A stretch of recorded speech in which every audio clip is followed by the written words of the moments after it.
Hey future bio major. Yes, you, I'm talking to you.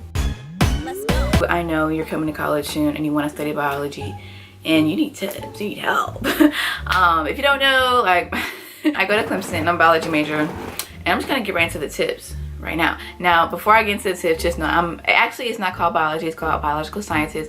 I'm bachelor's of arts with a minor in brand communications, period. I'm gonna give you guys just some tips on being a biology major in college. I think a lot of you guys are coming to Clemson, but this is just for college in general. So the first tip is just to be confident. Now this I know you guys are kind of like, what? But seriously, you have to be confident. That's something that is just gonna make or break your entire college experience. Is being confident. College is so competitive. Confidence. Now obviously when you come in freshman, you're not gonna have like the most confidence in the world because it's gonna be new to you. You're gonna be trying to adjust and figuring everything out. But you still need to have some confidence in telling yourself, you know, this is what I want to do. This is what I want to do, and I'm here for a reason, and I'm capable of doing this. Now, some of you may not be confident that biology is what you want to do, but you still need to know that through you doing it, you can figure out what it is you want to do. So definitely be confident. And along with this tip, I'm gonna go ahead and throw in to put your best. You'll definitely be appreciative of that later. Even like I said, even if biology is not what you want to do, you don't really know if you're liking it, still do your absolute very best. The second tip is do not compare yourself to other people. Okay, I mean, I don't know, this is like the most important tip ever. I don't know how much I can stress this. Don't compare yourself to other people. If you do that, it will just get you down so quickly and you will feel like you cannot do it. But you definitely can. Going to Clemson, basically, it's a science school, so a lot of people there major in biology. It's the most popular major. And you know, my biology and chemistry classes are filled with multiple hundreds of people.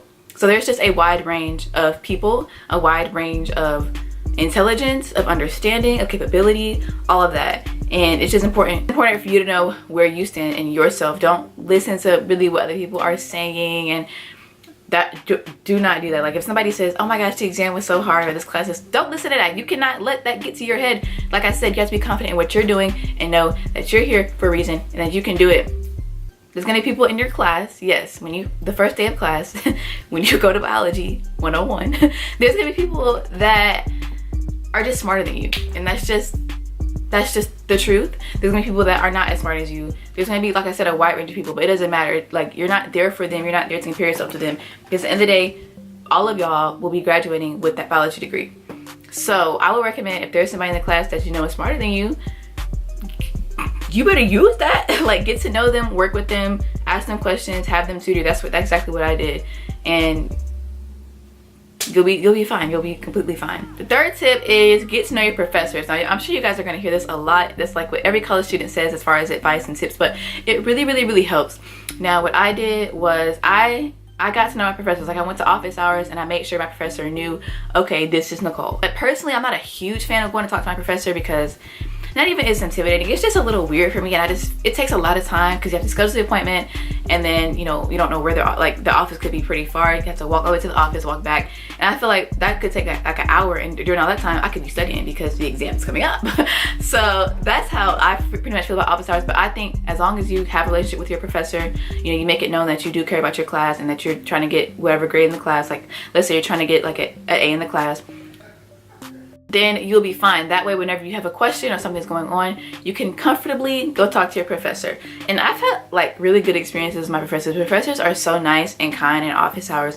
I know sometimes in the lecture it may seem like they're intimidating or loud or trying to scare the class, but they're so nice. It's just like, I love professors. One of my best friends, like we took like the same class. She would go to office hours a lot, and she just really was a talkative kind of like person, I guess, and she liked talking to the professors, and it really helped her out in the end because at the end of the day, she knew what she wanted in that class as far as the grade was concerned. And even though she wasn't really performing that well on the exams, since she had that connection with her professor and made it so known that that was her goal, what do you know? Yep, she got the grade she wanted just because she did something as simple as talking to her professor. And with that, make sure you do it as soon as possible, because your professor might have like a schedule or a calendar for you to schedule your time slots and stuff to go meet with them, and those are going to fill up fast. So make sure you're on it. My freshman year, my very first biology class ever, biology 1030, 103, whatever.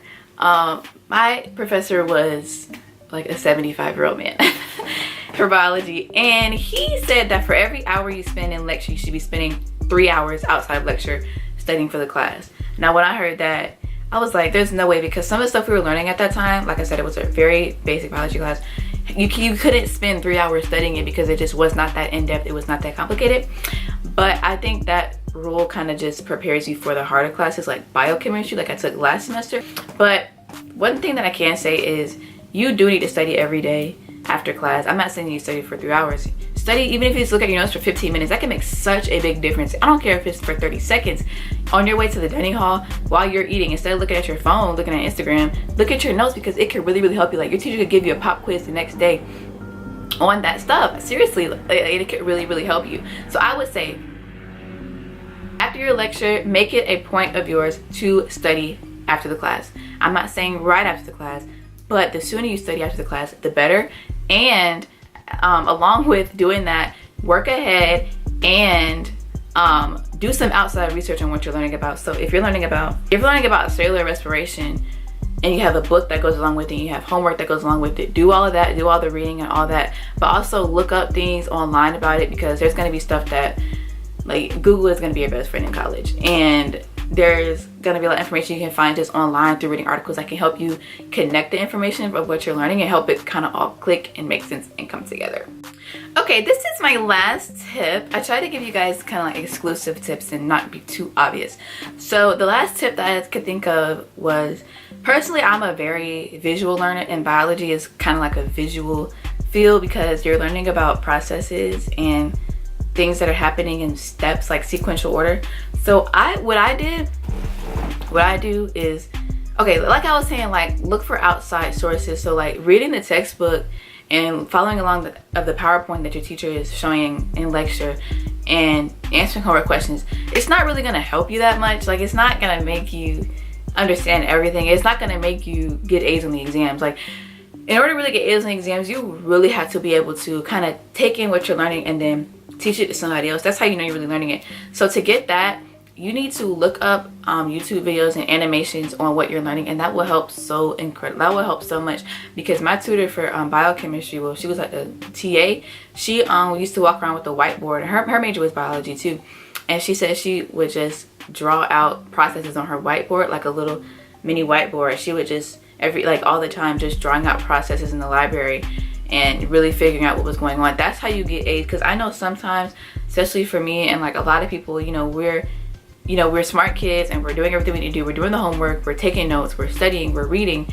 and we feel like we should be getting A's on the exams, but honey, that's not how it works. But we would get C's on the exams, and C's basically means that you have mastered the content, but you, like I said, it's that confidence thing. It's like you're not as confident about what you should know. Like, you're not as confident as you should be. I mean, the grades speak the truth, you know what I'm saying? And another way to really like do that and to get A's is to work ahead. Like I said, read ahead, work ahead, look ahead, learn ahead, get ahead, y'all, get ahead. All right, guys, so I hope you guys found these tips helpful. Please let me know down below in the comments if you found this helpful. If you guys want to know anything about me and like my personal experience and what I want to do after college and things like that, I'll probably do a Q&A. So make sure you follow me on Instagram and all that great stuff. And be sure to like the video if you haven't already. Be sure to subscribe if not already. And thank you so much for recommending this video, and I'll see you on the next one.